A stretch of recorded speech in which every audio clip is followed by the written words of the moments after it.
If I had my way, everything would be so nice. This world would be like Paris. No, it would be a paradise. No one would ever have to say, I'm going to get my wish someday. All one would have to do is say, this is my order, if you may. Welcome to another episode of the School Without Walls. I'm Antonio Hobbs, host and founder of this educational program. My guest today is Dr. Pamela D. Moore, PDSO Officer of International Programs and Studies, Visiting Assistant Professor, Regulatory Science Center, School of Agriculture, Fishery, and Human Services at the University of Arkansas at Pine Bluff. Glad to have you again with us. Thank you. And how has this National Educational Week been thus far? Well, thus far it's been very productive. I believe we've accomplished far more than we thought we would accomplish this week. I'm really grateful that we've had some really exciting people to come on campus, beginning with the folks from the Institute of International Education. And as you are aware, today we have individuals representing the U.S. Peace Corps and the Clinton School of Public Service. So as I jokingly indicated with you before the show began, I began the week with you and I'll be ending the week with you. This is our last day of formal program activities. Very good. Now tell us, what is the main objective of the International Educational Week? International Education Week is sponsored annually by the U.S. Department of State and the U.S. Department of Education. So this is a nationally sponsored activity across the country this week. Universities, schools, colleges are sponsoring various activities to emphasize the importance of internationalizing education in order to lay the foundation for our young people to really thrive and be successful in a global economy. Now, in this week, are there any specific topics that you've stressed? I would not say a topic per se, but there were certain key objectives. First, we wanted our students to be more aware of scholarships and fellowships that are available for study abroad during school and after school.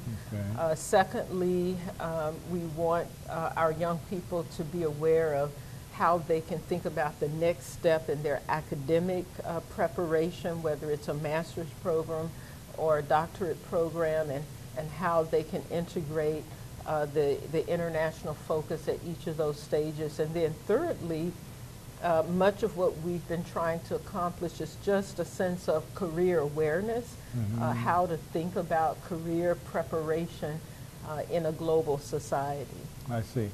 If I'm understanding correctly, part of this is to make the students aware of the funds that might help them to further their education. Achieve their objectives. And with an emphasis on international involvement in education. Okay, would you say to the public, why is it rather important, in your opinion, that young people now should be more involved on the international level than they were 50, 60 years ago? I personally believe that this international piece is so important that 10 years from now, a university education will not be a university education without the global piece. To really bring the point home in a more succinct fashion for our readers, I really love to use the example of my younger brother who studied engineering and math and did not see himself as a global traveler. And about 3 or 4 years ago, his company started sending him to Mexico to work with their management team there. And when I jokingly said, okay, you know, are you getting ready to move to Mexico? He was like, no, I'm not going to do that. And guess what? The company closed the factory in Atlanta, outside of Atlanta, and gave him a choice. It was either take a management position at our Mexican facility, or we'll give you your severance pay and you're on your own. And fortunately, we think he chose to accept that position in Mexico. The country was in the midst of a recession. And to our surprise, he and his wife, they're doing very well. They're happy. They are probably the only African-American couple in their circle. But they have adapted well. They're thriving. How long have they been there? About a year. So they had a need to learn to speak Spanish, I assume. No, not necessarily. What? He lives on the Texas side of he lives in the McAllen area, and he crosses the border to work in the factory. In Mexico. Right, and at least on the Texas side, it's a strong Latino community, as you can expect, but most persons speak English. That's working in the factory where he's working?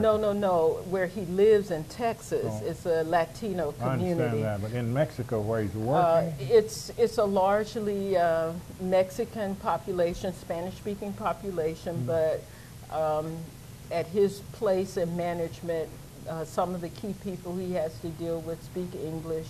So I think he should They would enrich him if he could speak Spanish, but he can do his employment without it. But right now it hasn't been absolutely critical. That's excellent. That's an excellent example. Now, tell me about the two young men you have with you today that I will be interviewing shortly. Okay. Well, first, we have Mr. Matt Orr. He's a returned Peace Corps volunteer, and he'll talk a little bit about the Peace Corps experience. And he's currently a graduate student at the Clinton School of Public Service. However, today he's going to really focus on the Peace Corps experience. Peace Corps. And Mr. Kent Broughton, I'm not sure I'm pronouncing that last name properly. I think it's Broughton. Broughton, okay. Well, he'll correct maybe both of us when he comes up, but he's one of UAPB's own, our former SGA president, and he's now at the Clinton School of Public Service and really thinks it's a great experience that our students need to know about. And he'll talk about some of their global requirements. Every student who graduates will, in essence, have the opportunity to spend some time abroad. Okay, we have about one more minute. Now, which one will you present to me first? Mr. Matt Orr. Mr. Matt Orr will come first. Now, we should have about one more minute for you to say whatever you want to say. Okay. Okay, well, for this week. Well, today is our last day of International Education Week activities, but we do have one last activity remaining. That's UAPB International Night. At the women's basketball game. And it's possible that some of our viewers may not have the opportunity to attend that event, but we hope it will become an annual event that we do each year. They'll be playing some international music, and we'll have an interesting halftime activity. Is that tonight? Yes, that's tonight at 6 o'clock, free admission. Free admission. Well, let us stop on that note. Free admission to the activities this afternoon at the Hyper Building here on the campus. Yes. Thank you again for being with us. Thank you. When you're on this team, you learn to never give up. Even if you're down, third-string quarterback, Clock ticking, hostile environment, exhausted, you can never lose hope. There are over 13 million people in the Horn of Africa affected by famine, war, and drought that are counting on us for help. More people affected than the population of New York City and Los Angeles combined. And we can't give up. Please go to this site and forward the facts about this crisis to everyone you know. Do more than donate. Forward the facts.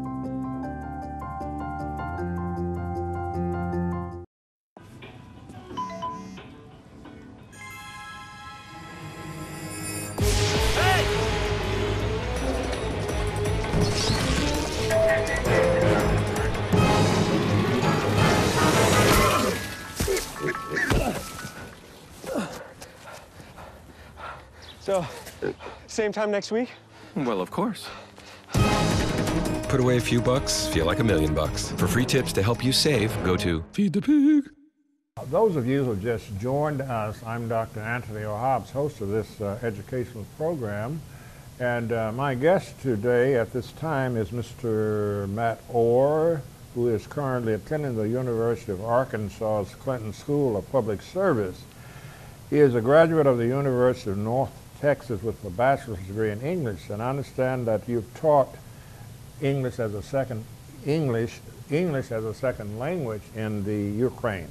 Yes, sir. Tell us a little bit, if you will, briefly about that experience. You were in the Peace Corps, right? Yes, sir. And English as a second language. Just tell us how you managed to do that. I understand. Were you able to speak the language of that citizenry? Not when I first went. When I first got my assignment, it was in April of 2009. I couldn't spot Ukraine on the map. Okay. And I was assigned to Ukraine for their English teaching program, as you said. And part of Peace Corps process is you go through 3 months of training. And I was in 3 months of language training before I actually went to my site. And so for 3.5 hours a day for 3 months, I sat in a classroom and I learned Russian, because the country of Ukraine is split between Ukrainian and Russian normally. People know both, but usually there's a predominant language in a given geographic area. Which is Russian in your case? In my case, it was Russian, right, because I lived in sort of south-central part of the country. And over the course, I mean, I can't say that I learned Russian in the course of 3 months, but it still gave me a basis. So where I went to my site and I started interacting with my students and my teachers, I had a base for the language, and I was able to communicate in rudimentary phrases, and through the course of 2 years became rather fluent. In Russian? I would like to think, yeah, in Russian. Well, that was an excellent experience, educational experience for you. Now, you're visiting with us today. What is your purpose of being with us today? My purpose here is through invitation by Dr. Moore to participate in the International Education Week here at UAPB, and to talk to students. We had our session at 2 o'clock earlier today I spoke about Peace Corps, and I really geared my talk towards students who are interested in possibly applying to Peace Corps and different things that they might take away out of that, such as thinking about levels of commitment that they might have to the program, because it is a big commitment. It's 27 months living abroad, away from friends and family. It's not easy, but if you're committed and if you have sufficient reasons, if your reasons make sense to you and you can justify those, then of course it could be a really powerful, meaningful experience. For a recent graduate of University of Arkansas at Pine Bluff, for example. I see. Is there a salary or stipend connected with this work? Right. They call us volunteers, but they're able to say that because all of our funding when you're in Peace Corps is allocated. So like you said, stipend for a very specific purpose. So I had a stipend for my rent at my apartment. I had a stipend that was for food, and a miscellaneous for clothing and travel. And then when I came back to the United States, we had what's called a readjustment allowance, which is a fairly, it's a adequate sum of money to get you reacclimated into American society, something maybe for a down payment on a car or first payment for rent, deposit for rent for an apartment or something like that. I see. Now this was after the bachelor's degree or before? This was after, because that's an important distinction to make. One of the basic criteria of being a Peace Corps is to have a bachelor's degree. Okay. Yeah. Now, did that add to your, tell the general public, of course, that's your camera right there. Just tell the general public, how did that benefit you? And of course, it would be a similar situation for other persons. How did that benefit you by this experience? Well, I think that it enhanced my, I had this idea that, our differences are superficial and that our common bonds are stronger than anything that we have not in common. And so to learn the cultural values of Ukrainian society was very important to me, and I wanted to be uprooted from my comfortable sort of existence in my American lifestyle, and I wanted to sort of go up against, you know, the status quo. I wasn't ready to enter the job market, to go 9 to 5, to have a standard job. I was still looking for some sense of adventure. A lot of Peace Corps volunteers will talk about that, but it becomes something a lot more than just this impetus for adventure once you're there, because you build all these relationships with your students, with teachers, with even shopkeepers, with neighbors, and so it becomes this sort of collective of, I would say, to fitting into a community and to find ways to reach out to people and to sort of build your global perspective. I mean, I lived in a small town of about 10,000 people, you know, and there were times I didn't have running water, no electricity, but what kept me going was my sort of belief that I was doing something very important for my students and for my teachers, and I was serving in a way that without me, that community wouldn't necessarily have the means to be served, that I was meeting a need of theirs, and that's what inspired me to keep going. Very good. Did you have an opportunity to travel throughout the area, or just limited to that little 10,000, those 10,000 people? Yeah, I traveled quite a bit throughout Ukraine. I went to Poland and several countries in Europe, and yeah, I traveled extensively. Time is running out, so I have another question I want to ask you. Could you tell any difference between the, quote, Russians and the Ukrainians as far as ethnicity, appearance? Could you look at one and tell? No, I don't think so. There's only the accents and things like that? Right. Well, where I was at, there were ethnic Ukrainians, but then Russian influence from the Soviet Union through language, culture, all of these different things. There's been a barrage of these influences, and so you still see where Russian influence is still very much a part of Ukrainian society. But that's not a distinction I would think that they would make. That's a distinction that I would make as they have outsider. two different languages, right? The That's Ukrainian correct. language Yeah. is not, is it related in any sense to the Russian language, or is it a different family altogether? They're related. They're both Slavic languages, but actually Ukrainian is closer to Polish than it is to Russian. But they're all related, right? Same language family. One other question, perhaps it's a final question. Time is about to run out. Now, in this area, as far as for the benefit of local education, most of the people in that area would be classified as white people. Is that right? More or less. European. Right. They would look white. Origin would be European rather than Asian, African. Correct. Now, did you see any people of color in that area?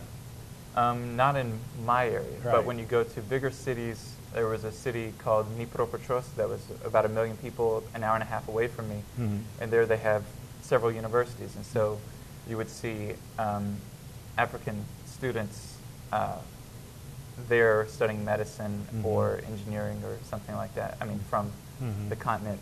In my Peace Corps group, there were very few people of color, for the simple reason that in Ukrainian society, you know, they have no history of diversity, no history of intermingling of immigration even. No one comes to Ukraine, basically. No, not many foreigners come to Ukraine. And so they're almost at a loss to sort of... For the outside world, right? Right, for that experience. They really need that experience, I guess, to become 21st century people, right? Very much so, yeah. I think my time has expired. Certainly appreciate having you. Thank you. Until he calls me, we're going to continue to talk. We have about one more minute, so you will conclude with whatever you can say that will cause us to be better educated on the Peace Corps and anything that you've been involved in. Okay, well, I would urge people that are interested in applying to Peace Corps to think about commitment, but also to get a skill that would be relevant to what kind of skill would they provide to this community in the third world or developing country, and to not only think about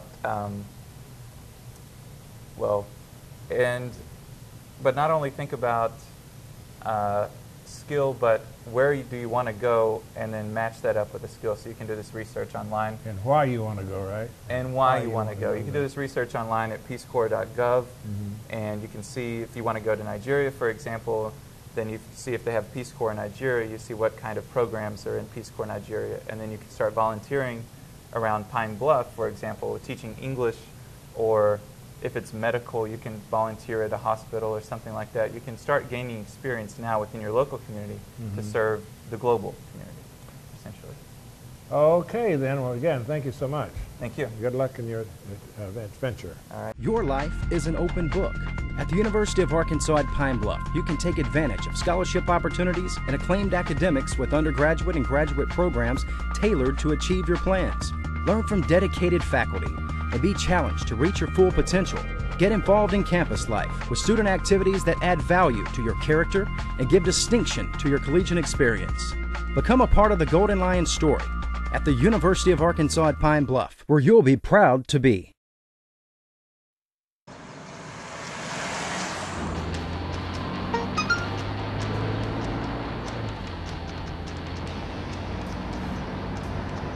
The average text takes your eyes off the road for nearly 5 seconds.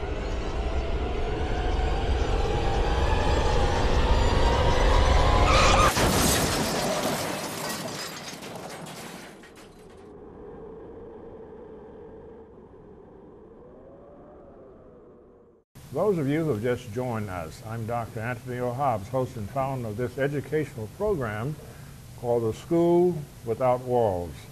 My guest today at this time of this segment is Mr. Kent Broughton.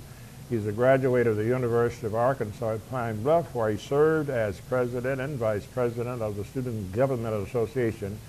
He is a former board member of Cycle of Pride, a student-led philanthropy program that helps students pay for college. Mr. Broughton, glad to have you. Glad to be here. I understand now you're in the Clinton School. Yes, sir. Tell us about it, and you mentioned earlier there were 3 components you wanted to talk about. Okay. Feel free to do that because we only have about 6 minutes now. Okay, well, once again, it's glad to be in Golden Lion Country, once again, being a 2008 graduate of this institution. I'm here today to talk about the Clinton School. Clinton School is located in Little Rock, Arkansas, and is named after the 42nd President of the United States, Bill Clinton. He desired to have a school located here in Arkansas to help build communities and put an emphasis on public service, and also talk with a global aspect of how this world is interlinked about our daily lives. And I'm here to talk about 3 components today. The first one is practicum, the second one is the international project that all Clinton students have to do, and then also lastly our capstone program. The first one is the practicum. The Clinton School comes with a philosophy that they learn through action. And so basically the theory that we learn in our classroom settings, we're actually to be in place into a community to help serve them from the aspects of learning of like program evaluation, stakeholder analysis, those type of components to see how can you best benefit a community. For instance, myself and Matthew, who you interviewed earlier, we're part of the same practicum group where we talk about anti-poverty initiatives in the Mississippi River Delta. Anti-poverty initiatives? Yeah, anti-poverty initiatives.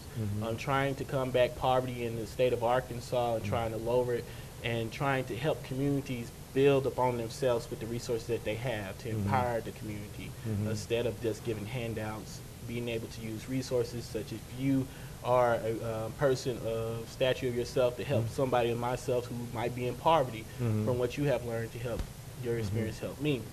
And so that's what me and Matthew do in Helena, Arkansas. In Helena, Arkansas? Yes, sir. I see. Every week we go to Helena almost and work with the community there and trying to build a program called Delta Circles.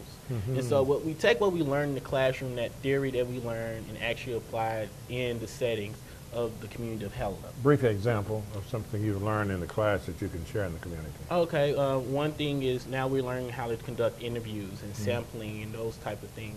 And part of a stakeholder analysis is that you have to interview potential stakeholders, and using those techniques that we learn from that particular aspect of the class of decision analysis is what we're calling it, that we are able to apply that into our stakeholder analysis. And the stakeholder analysis is just trying to see who are the players in the community that can help develop some type of aspect of program, in which our program is Delta Circles, which deals with anti-poverty initiatives.